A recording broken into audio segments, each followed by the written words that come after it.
I spent the summer traveling Europe with my wife while we both worked from our laptops. And this is part 4 of our 2025 European tour, where I'll share the stories of what it's really like to work and travel full time. Today's not much of a destination, but more of an experience.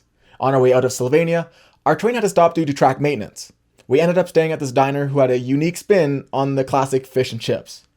Now, personally, I'm not one to try a whole bunch of new foods when traveling. Call me a picky eater if you wish, but I typically like to play it safe. So that's what I thought I did.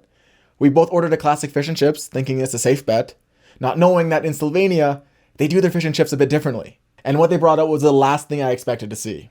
Instead of the usual battered fish I was picturing, the waitress sat down a full plate of deep fried minnows, heads, eyeballs, and everything. At first I thought it was some kind of mistake, or a joke that they play on tourists. I didn't even know how to eat this. And looking back now, we probably look like complete idiots. Here we were, picking off the heads, ripping off the tails, and eating around the spines, where in reality, you're supposed to eat them whole. That's what our waitress told us anyway, after taking away our plates full of tiny eyeballs and fish heads. Definitely still feel the secondhand embarrassments from that, but that's part of what makes traveling like this fun. You get thrown curveballs, even in the smallest moments, like having lunch at a random train station in Slovenia. And for those of you who are curious on how it tasted, it was surprisingly pretty good. After you get past the fact that your lunch still had eyes, it tasted like regular fish. So be sure to follow for part 5 as we make our way down to the country of Croatia.